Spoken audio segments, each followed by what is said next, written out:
following show is a paid program.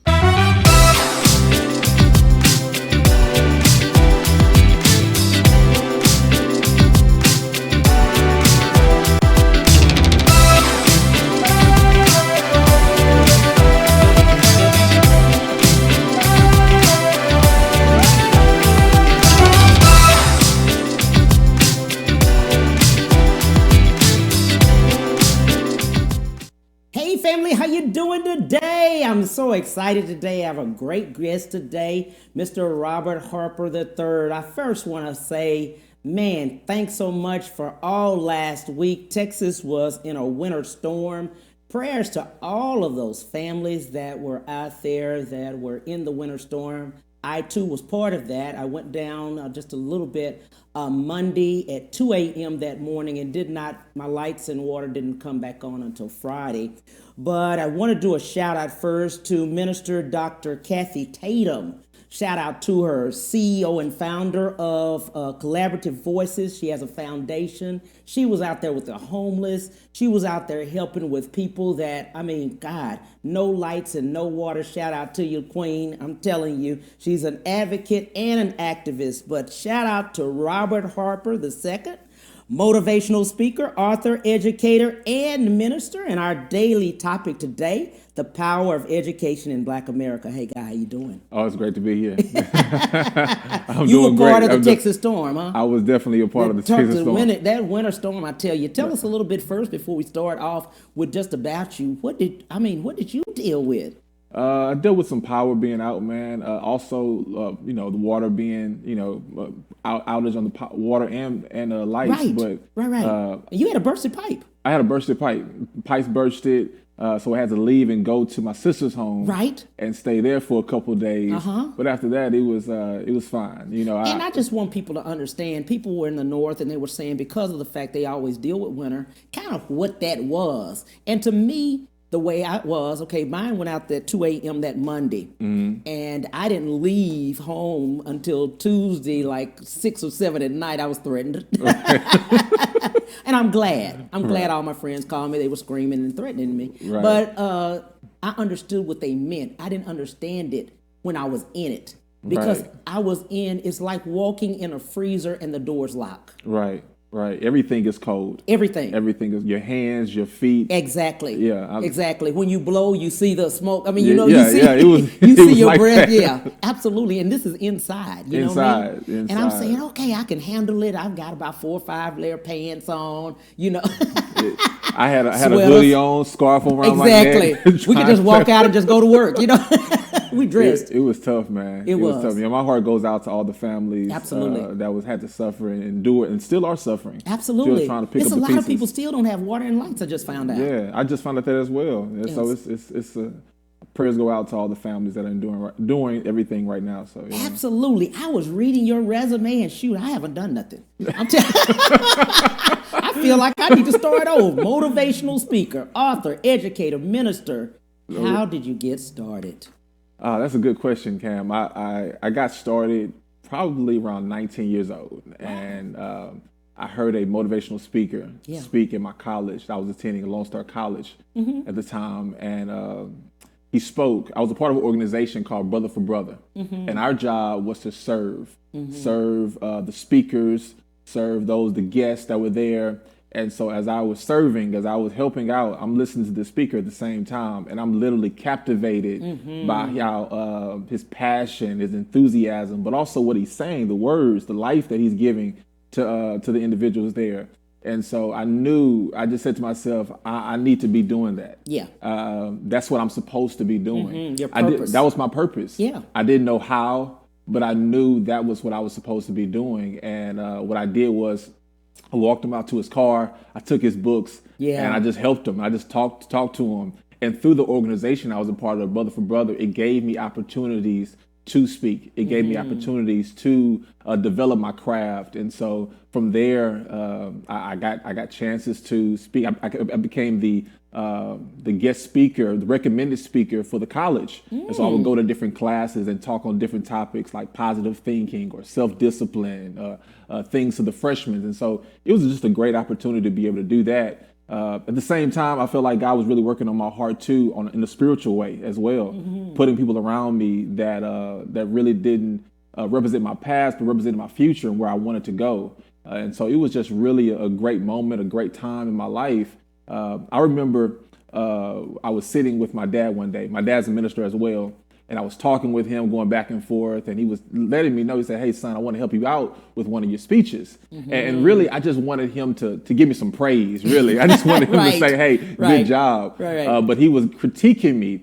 And so here I am, 19 years old. I don't know anything about anything. I'm just excited about what I'm doing. And I'm coming to him for some praise, but he gives me some advice. And so he said, "Son, before you get offended, hear me when I say this, that I'm in my 50s. If I give you some information right now while you're 19 years old, you skip 20 to 30 years." And so it was at that moment that the light bulb just came on. Came on. I said, "Hey, let me listen more than I'm speaking." And so I just started reading and studying and getting around the mentors. And there's a quote, there's an African proverb that says, "When the student is ready, the teacher appears." And so I began to see my dad, not just as a dad, but as a mentor, as someone that can assist me and help me towards my purpose. And so those were the beginning stages, and it was just a really, really exciting time. I heard after we talked a little bit earlier, I saw Robert. I saw you. And what I mean by that, you were saying that you were the last child and you're the only son. And you have sisters, what, four? Four sisters. Four sisters. And you were just telling me how your dad was just so excited. He had a boy. Definitely. He had a boy. Excited. He loved the girls, of course. But he had a boy. He had a boy, And my dad has been a great inspiration and help to me, not only in my childhood, just supportive. As a kid, I love sports. And he was supportive in that area. Never pushed me to ministry, never pushed me to public speaking. But just was an example, and just supported me in the areas in which I wanted to go in. And so when I had this turnaround where I wanted to do something different with my life, he was one of my biggest supporters and assisting me as well. So absolutely, I love that. You have, in me just looking at you along the way, shout out to Diana Patterson, who's my executive producer. She has pushed. She was like, "I want Robert." And I know why she wants you here. Because this is a time, this is Black History Month. And we do Black History Month all year round, really. I know you do too. We talk about it 24/7, 365 days, because that's how we do history. We as African Americans or Black history all year round. We're always doing first. We're always speaking about it. And that's a purpose. That's a love, as we all do. Now, of course, love all races, of course. But I know that we nurture and try to do the power of our own and also try to educate our own. You are an educator and an author. Why so? Cam, there's a passion I've always had since I was young, just to share. To share information. If I have it, I want to share. I want to teach. And so whether I'm in a classroom or whether I'm with my niece or my nephew, there's a passion inside of me to be able to share and educate. And so with the book is called Talk to Yourself. The book is centered around trying to eliminate or limit our negative thinking, right? And so I believe that's necessary. People have goals and dreams and aspirations, gifts that they want to share with the world that can be beneficial to the world. But unfortunately, Cam, people are paralyzed. They're parked because of their thoughts, their negative thinking.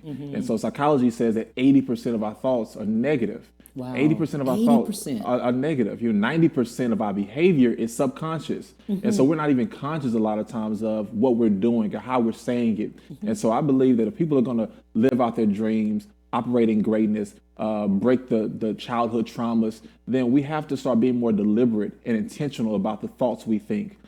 Psychology talks about this thing called the self-fulfilling prophecy. And what that means is that the negative thoughts lead to negative emotions, and negative emotions lead to negative behavior. And so there's a cycle we stay stuck in over and over again. So thoughts, emotions, behavior. And so I wanted to give someone something that they can read, they can look at it and be empowered, and read it and be empowered. And so in the book, Talk to Yourself, which I just came out with a workbook as well, it's designed for me not only to speak to the reader, but also for the reader to speak to themselves, right? To speak, empower themselves. So at the end, there's a prayer or affirmation that I have the reader speak. And so even if you read the entire book and on a particular day you just need some uplift, you need some encouragement, you can just go to that particular chapter, that particular topic, and read that affirmation to get your day started, right? And so it's one of those books where I was hoping that the reader would continue to read. You know, you don't just leave it back on your shelf, but it's something that you use. And with the workbook, it allows individuals to get a practical and tangible look at their progression in spiritual and emotional development, right? So the workbook, I'm excited about it. I'm hopeful that people really learn and grow and develop as a result of it. Absolutely. I looked at that and I was so inspired by the workbook and about the way that you position the book, period. You know, like you said, you can pick it back up, you know, and just go to a chapter and say, wait, let me reread it. Because many times I read a book the first time, kind of like a movie, and then I'll see it a different time. And I'm inspired differently. Right. It's at a different part of my life. You know what I mean? And I saw that in your book. I appreciate that. That was one of the, and here's the thing too, the book, you can read them separately, right? The chapters, so every chapter can stand alone. And so if you're dealing with, trying to take responsibility for your life, you need a word there, you can go to that particular chapter.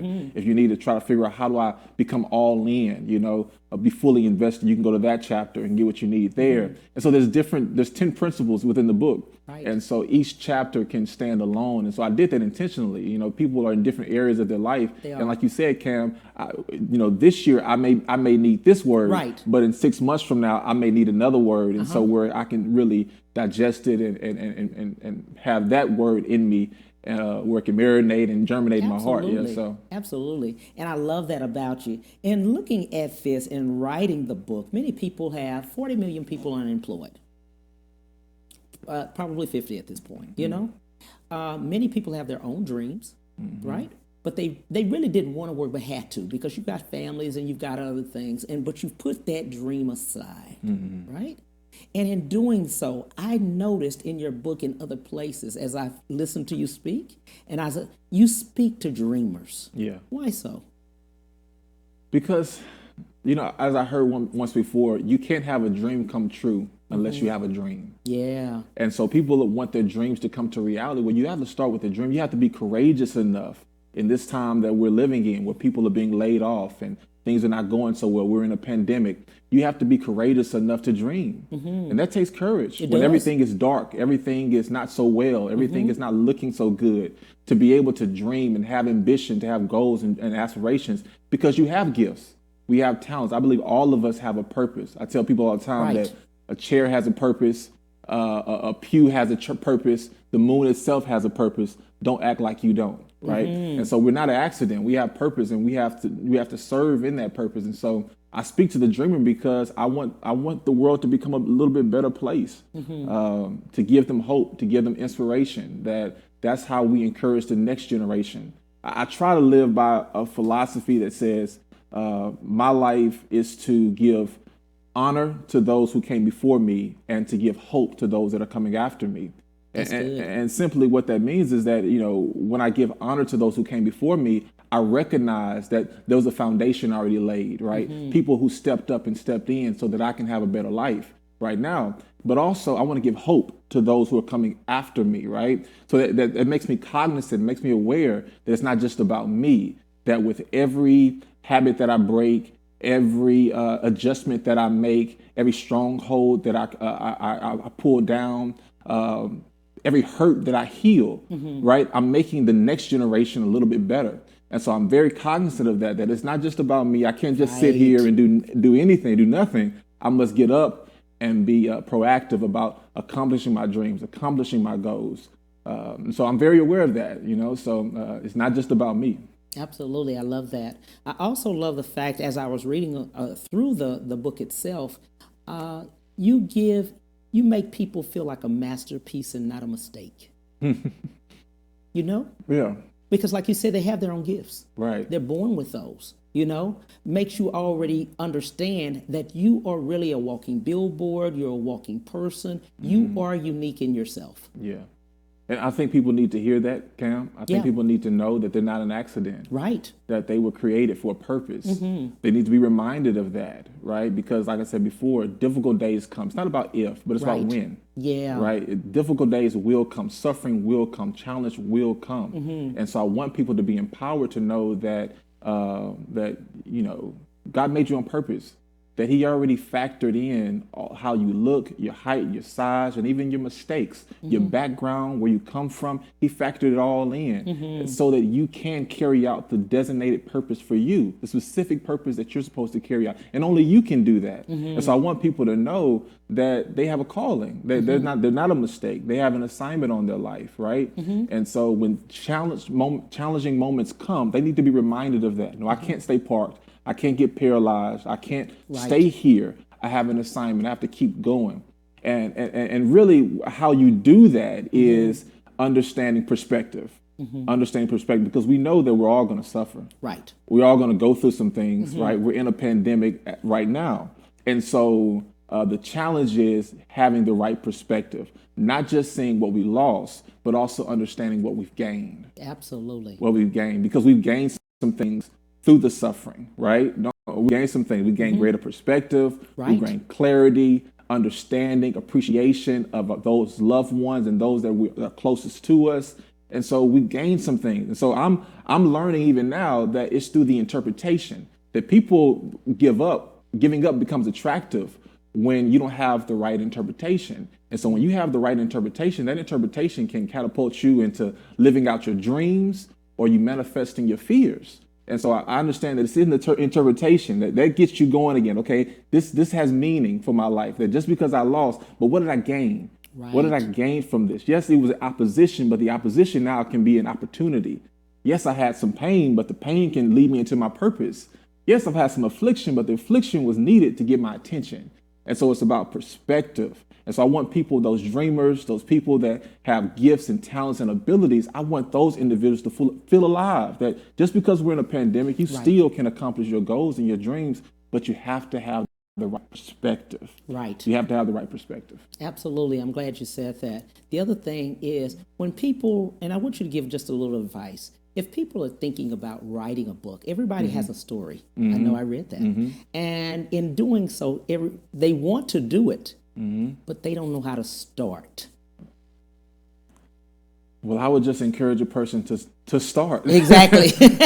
That's usually the most challenging part, Yes. Cam, is just to start. You know, I remember hearing Maya Angelou, she said something. She said when she would write poetry or write a book, she literally felt that it was God himself that would speak to her and tell her, this is your assignment. You must do this. And so they gave her the understanding that it's not about me. I can't sit on this dream. Right. Because this dream is just not for me. Right. I'm blessed to be a blessing to others.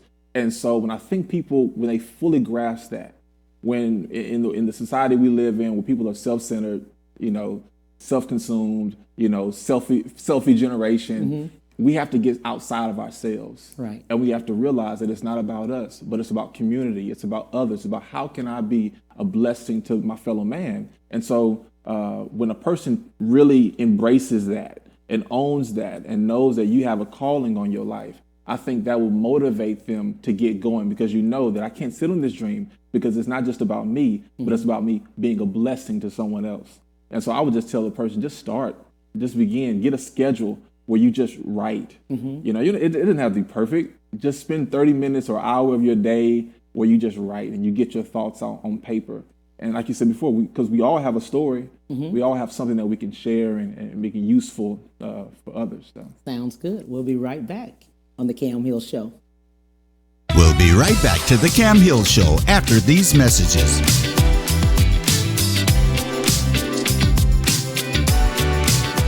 Light up up your new year with a top-rated luxury SUV from Ron Carter Cadillac. Drive the new 2021 XT4 Luxury Collection for $319 a month, the new 2021 XT5 Luxury Collection for $399 a month, or the new 2021 XT6 Luxury Collection for $459 a month. All for 39 months lease with just $1 down. Gulf Freeway, just 2 minutes south of the Beltway. Shop smarter when you shop Ron Carter. RonCarterCadillac.com.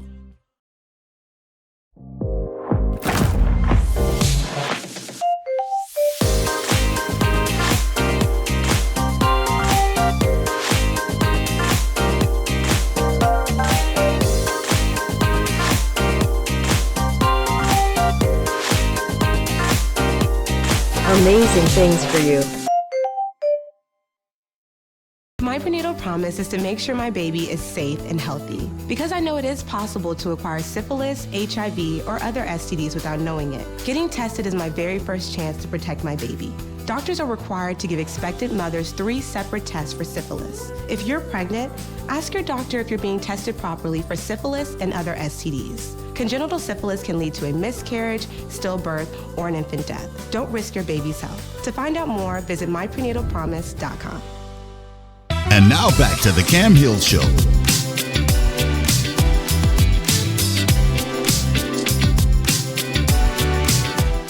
Hey family, we are back with Mr. Robert Harper the second. So we were just talking about the fact that how do people get started? What do they actually do as far as becoming an author? Many people have their own, everybody has a story we were talking about. And just get started. That was the other thing. Right. As a minister, how did we start there? We had talked about you being 19, your dad is a minister, but you become, most of us don't want to become what our parents are. No. How did that follow? How did we get there? Yeah, it was a series of events. Yeah. A series of events. I had no aspirations to be a minister at all growing up. And to be honest with you, Cam, I like the fact that I didn't have any aspirations. Yeah. Because I always try to do something that's authentic, that's genuine who I am. And so I knew when I wanted to preach that it wasn't because of my dad. Yeah. But it was because I had this desire, you know, to honor God and fulfill my purpose in this way. And it just started, to be honest, with a friend of mine. It really started. Well, I guess I'm seeing my dad as an example. He laid the foundation. But growing up, as a friend of mine, and he really started to turn his life around. And we had been friends all my life. And just seeing his boldness at such a young age, he was 2 years older than me, and just seeing his boldness for God really did something to me, you know, because, you know, at that age, you know, it's all about doing what you want to do. And I was doing what I wanted to do. I was doing what I wanted to do. But every time I would talk to him, he would interrupt that. You know, he would make me feel, you know, okay, man, I know I'm supposed to do the right thing. You know, he would bring that to my memory, and I would see his boldness on camp. He was at the time, he was at Howard University. And I said, man, you know, I just tip my hat off to what you're doing. There's so many different things you could be involved in on that campus, but you serving God and doing Bible studies. Right. And so what I told him, I said, hey, do me a favor, and can you send your Bible studies to me? I just want the lesson. Right. He said, not a problem. I'll send them to you. And so he sent them to me, and God was really working on my heart. You know, I was reading his Bible studies. I was being more dedicated. And at that time, I had a dream to play sports, to coach. That was my dream, right? To play ball. And through 2 injuries, that dream got put to the side. But this is why it's important to have perspective, because you do have a moment when you have a dream you hold on to and you say, okay, this is what I wanted. And you have an option to get down on yourself, to go, you know, just focus on what you lost. But, you know, God began to usher me in a different direction. And I started to realize what I gained. And I started to realize that God had given me some gifts and some talents that I wasn't even aware of, right? So it's about perspective and seeing that. And so I was so grateful that I got this desire to please God, to honor God. And I wasn't perfect. None of us are. Right. But I just knew that for the first time, it was real. I knew it was real. Right. And so what I did was I just began taking those Bible studies that my friend would teach, and I would share it on my college campus where I was. I didn't know anything about anything. Right. And I would just share. And at that time, my one of the teachers at the church, he said, hey, I can't teach today. Last minute, I can't teach the high school class. Would you mind just stepping in and teaching for a few minutes until I come back? Right. Cam, I stepped in Uh-huh. and I didn't leave. I didn't leave for another 7 years. I became the Wow. youth minister, and I began to serve and to help and to pour into the young people. They didn't realize at the time, but not only was I being a blessing to them, but they were blessing me. Wow. They were blessing me, and we had such a great time. It was such a great time in my life. You know, I needed that. I needed that encouragement. I needed that motivation. And, you know, but also I knew I needed God to affirm that I was on the right path. Right. And so I'll tell you a story. And so there was one particular occasion I was in college. You know, in college you're broke. Yeah. You don't have much money. You don't have Right. money. Right. So I'm broke. My professor tells me to get a flash drive Right. from the bookstore. And I didn't even have enough money to buy a flash drive. Right. And so at this time, I'm just down. Mm-hmm. I'm down. And I'm thinking to myself, Lord, I can't buy a flash drive. Right. You know, Right. I need some help here, right? And so pause for a second in that story. 2 weeks earlier, I was talking to a gentleman who was a part of the organization I was a part of, and he just told me to pray for him. He said, man, would you pray for me? I was incarcerated. I got out. I did my time. But I'm looking for a job, and they're needing, the requirement is to be out for 3 years, but I've only been out for 2 years, but I need some money, man. I need some help here. He said, would you pray for me? I said, matter of fact, I said, let's pray right now. You know, and you sometimes Right. we say I will pray for you, Yes. and it slips your mind. Yeah. But I didn't want to do that with him because I knew he was sincere. I really wanted to pray with him right there at that moment. And so we prayed together in the middle of the courtyard. Right. We prayed. And so after that, I texted him maybe a week later, and I said, man, how did the interview go? And he said, you know what? I'm on the job right now. Thank you so much for your prayers, man. And so here I am at the bookstore, come back to the Right. bookstore, and I am down. Because you can't buy the flash because drive. I can't buy a flash drive. Yes. And I'm calling out to God. I said, God, I need some help, you know? And so here it comes, that gentleman that got the job. He calls out my name. He said, hey, Rob, we started talking, we started laughing and discussing. And I'm usually a very upbeat, positive, optimistic person. That's who I am. But that day just wasn't that day. Right. And so he could kind of sense that. And he said, you know, Rob, I shared with him that I couldn't buy the flash drive. Right. He said, Rob, I'll tell you what. Hey, before I go, I want you to open up this envelope, and you might just have enough money to buy that flash drive. And so I'm looking strange, saying, okay, what is this? Envelope. So he gives me the envelope with my name on it. I go to the restroom. It already had your name on it. Already had my name on it. I go to the restroom. I open the envelope, and what I see is his first check. Wow. He gave me several hundreds of dollars in this envelope. And you know, Cam, I just began to cry. Yeah. It wasn't because of the money. It was because I knew God was giving me affirmation. He was confirming. He was giving me confirmation on you're on the right path. Keep going. Right? I know it may be challenging. I know it may be difficult, but I'm here with you. And I needed that. And all throughout my ministry, God has always done that. He's always given me some type of confirmation. He's always said, okay, you're on the right path. He's always been there to correct me if I need to get on go to a new path, right? But for me, that's what I needed. And so it was just tears of joy. I came out here and I hugged him. I thanked him. And so that was the beginning of my ministry. You know, so many different things like that was happening. We started off with 2 people that would come to the Bible studies on campus. And eventually it became 25, 30 people every week, every Thursday. We had a classroom of people studying the Word of God. And that's where I began to share and to learn and develop. And so that's the early part of the ministry. Right. And so, and from there, I was just teaching. I went to my dad. I said, Dad, can you help me with a sermon? Shocked him, you know, with that information. And it's been a blessing. You know, the best decision I could have made in my life, because what I didn't want to do, like I said, I've always been a person that wanted to do something because it was organic and authentic. In sports and coaching was authentic. It was organic too. I didn't think I could find something else that I really had a love and passion for, right? And so coming to realize that I have these gifts and these talents to speak and to pour into others. And so now I'm doing something that I love and I know gives me greater fulfillment than even sports. And so that's the road of ministry a little bit. Yeah. And I'm glad you said it. So many times we say as a minister or ministry, we have to have the church. We have to have the building. We have to have, 300 people. We have to have 1,000 people. We have to, you know what I'm saying? Right. 20,000 people. No. When many people have their own ministry. And you said it. 2 people were coming to the Bible study. Yeah. 5 people. Yeah. 10 people. 20 people. And I also heard you say you spoke to youth.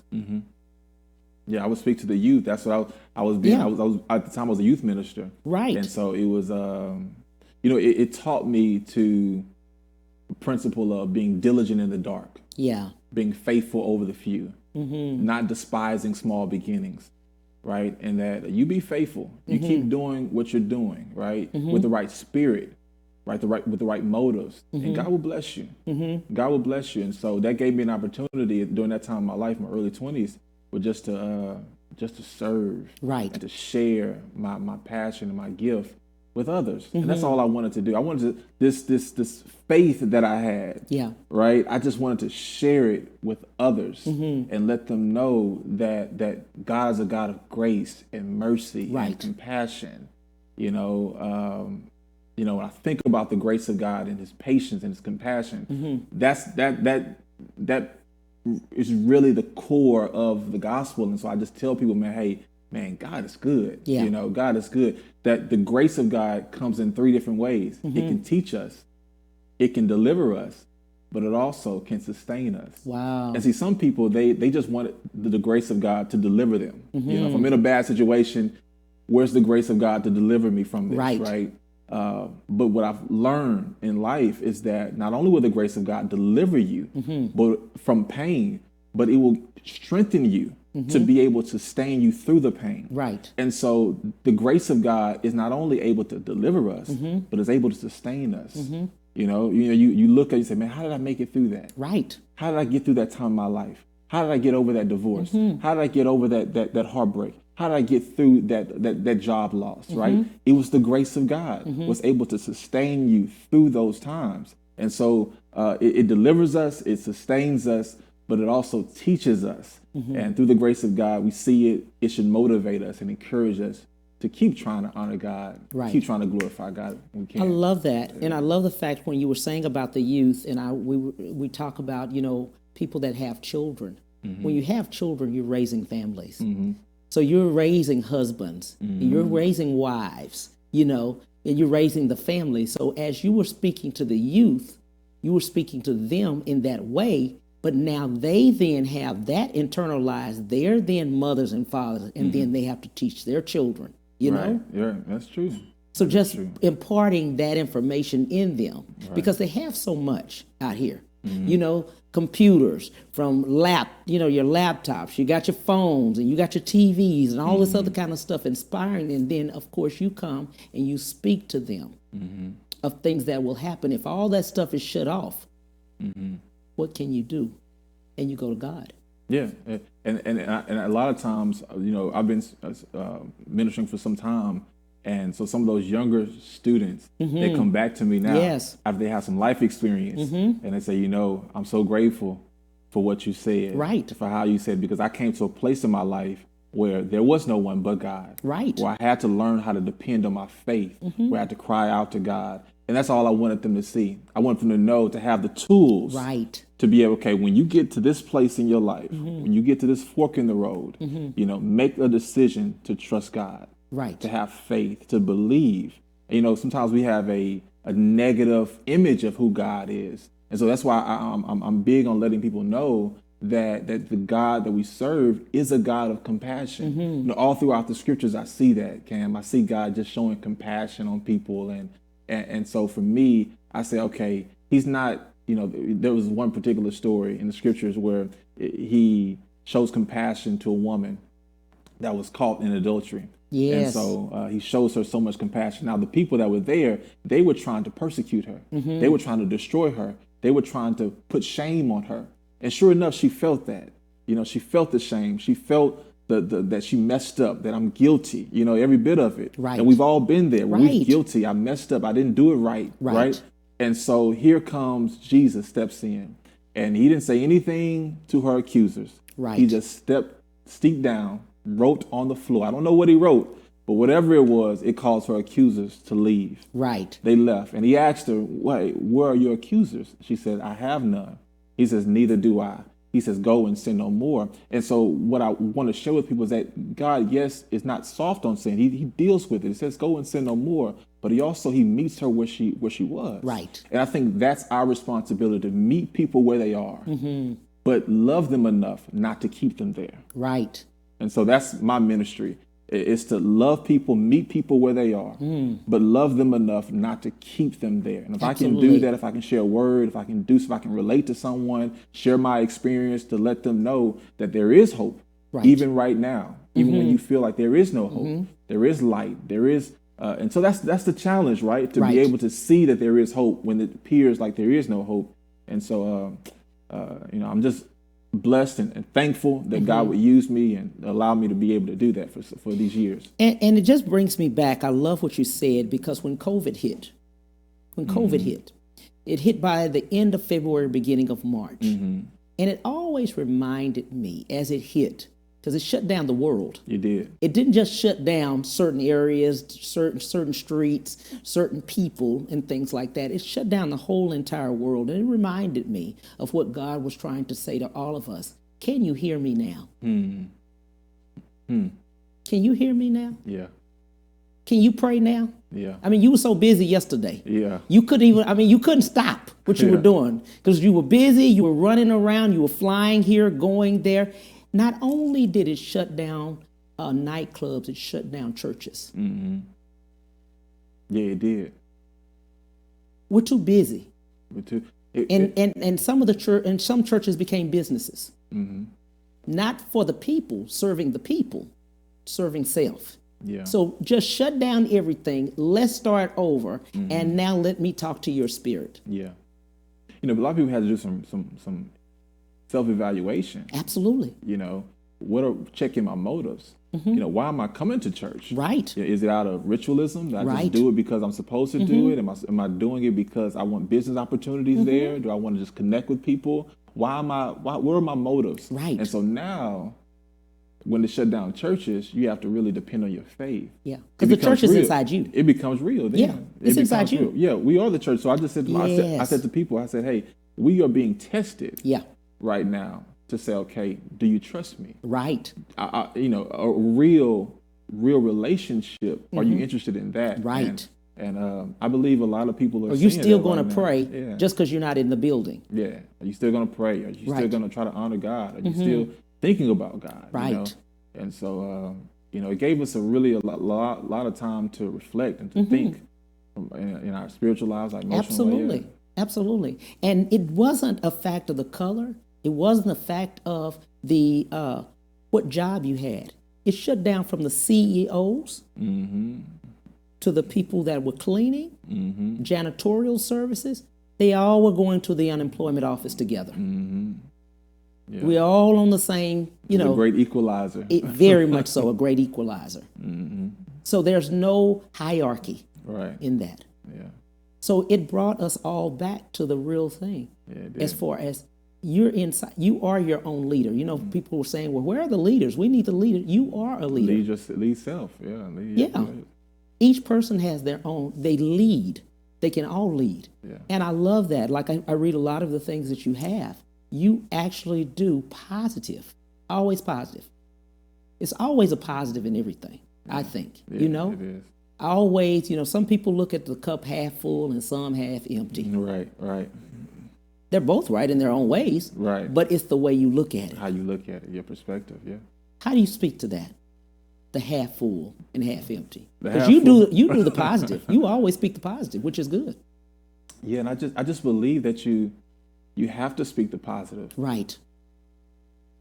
Because it gives you hope, and you have to understand that this is the only thing. When you're in a difficult situation, in a challenging situation or circumstance, you have to ask yourself, what is it that I can control?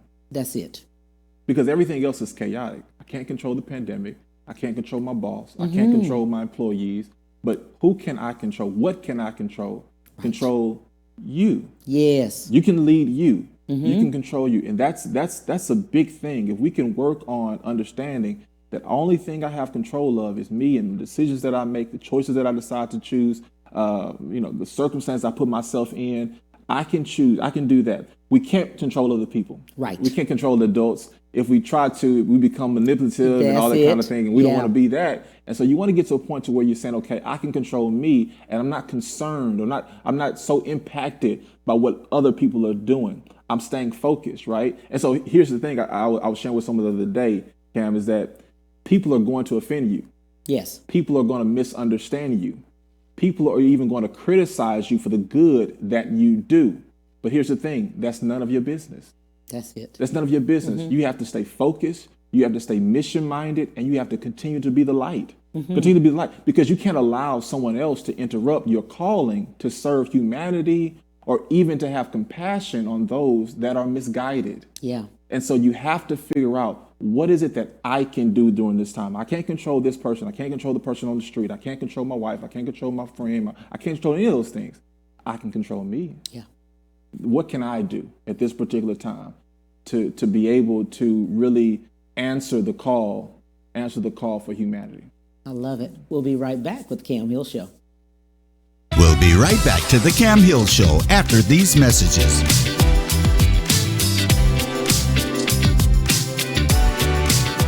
Light up your new year with a top-rated luxury SUV from Ron Carter Cadillac. Drive the new 2021 XT4 Luxury Collection for $319 a month, the new 2021 XT5 Luxury Collection for $399 a month, or the new 2021 XT6 Luxury Collection for $459 a month. All for 39 months lease with just $1 down. Gulf Freeway, just 2 minutes south of the Beltway. Shop smarter when you shop Ron Carter. RonCarterCadillac.com.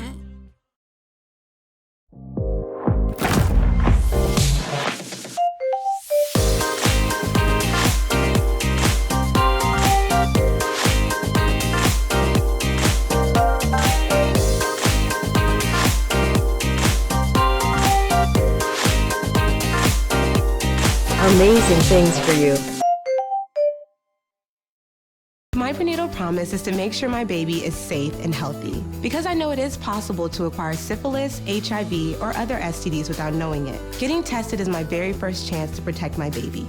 Doctors are required to give expectant mothers 3 separate tests for syphilis. If you're pregnant, ask your doctor if you're being tested properly for syphilis and other STDs. Congenital syphilis can lead to a miscarriage, stillbirth, or an infant death. Don't risk your baby's health. To find out more, visit myprenatalpromise.com.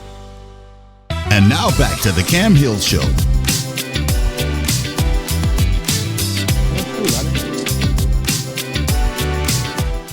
Hey, we are back with Robert Harper II. We were just talking about, a lot of stuff about God and just people and their purpose, As we go along, we look at a lot of things, and just looking at Black America and the power of education in Black America. I know you really push that for us to be educated because we have a lot of lack of knowledge. Let's talk about that. Yeah. So, as the scripture says, where there's a lack of knowledge, the people perish, right? Right. And so we need knowledge. But one of the things I would share with people is to become curious, because I'm not just talking about a formal setting. Right. Right. There's knowledge everywhere. And you can be a student of life. You can learn from your experiences, right? You can learn from your past. You can learn from your failures. That's education. You're educating yourself, right? And so I would just tell people to become curious about the world. Become curious. Get yourself a journal. I have a journal with me that I carry. I see. And I don't leave home without it. I don't Right. leave home without it, because I know that I'm not only a student in the classroom, but I'm a student of life. And so if I hear something, I see something, I write it down, because I want to be educated. I want to be informed. I want to better my life. And here's the thing, it's not just for me. It's not just for me, but it's for someone else, so that I can be a blessing to someone else. And so I think that's the important part, that when you're not educated, not only are you not helping yourself, but you're not in a position to help someone else. Right. And let's talk about writing things down. Yeah. I remember Oprah Winfrey used to always say, write it down. Write it down. Cam, I have this saying where I say, if you can write it, you can see it. If you can see it, you can speak it. If you can speak it, I know you can live it. And so it's all about writing it down. I just think there's some power in going old school and writing it down, right? Getting away from the technology and just write it down. And there is a science behind it, behind writing things down and how that it stays with you longer. Right. And so I would just encourage people to take good notes, to take good notes on life, on your experiences. Wake up in the morning and figure out, what are you grateful for the day? You know, what are you inspired to do? Who inspires you? These are things we just have to be able to do. It shows that we're serious about life. We're serious about becoming educated. And so I would just limit, you know, no matter where you are, if you're a student, if you're a parent, I would tell people to become curious. Right. Ask Questions. You know, that's one of the things that I do in my profession as a minister, as a motivational speaker. I became curious. Yeah. You know, I wanted to have knowledge. I wanted to have information, right? I share a story about when I early on in my ministry and even motivational speaking, what I would do is I would go to the bookstore and I would buy books. And so one day my dad asked me to see the book that I bought. And I showed him. I said, hey, I just got this new book. And he said, check it out. And he said, oh, man, I think I have that one in my library in the back. I said, oh, really? I said, okay. And so went to the bookstore again, got another book. And I shared with him. I said, hey, I got this book here. I shared with him. And he tells me, hey, let me see if I got that one in the back. He went back there and he had the same book.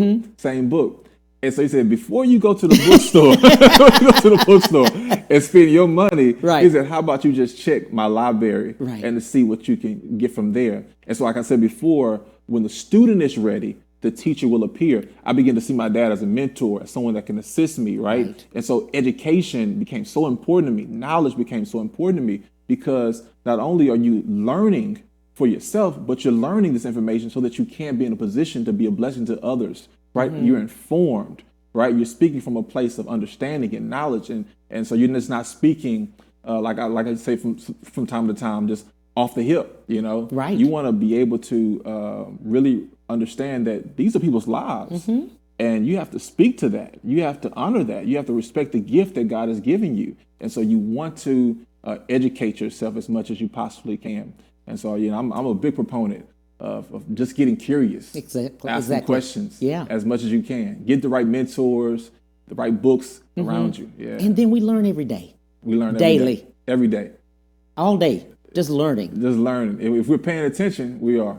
We definitely are. Yeah. We definitely are. And I love that about you when you're talking about just books and sitting down reading. Just like you said, there's a difference when you have a paperback or a Kindle book versus you just scrolling through real quick, you know? Yeah, it is. I like the hard copy. Yeah. I like everybody that. says yeah.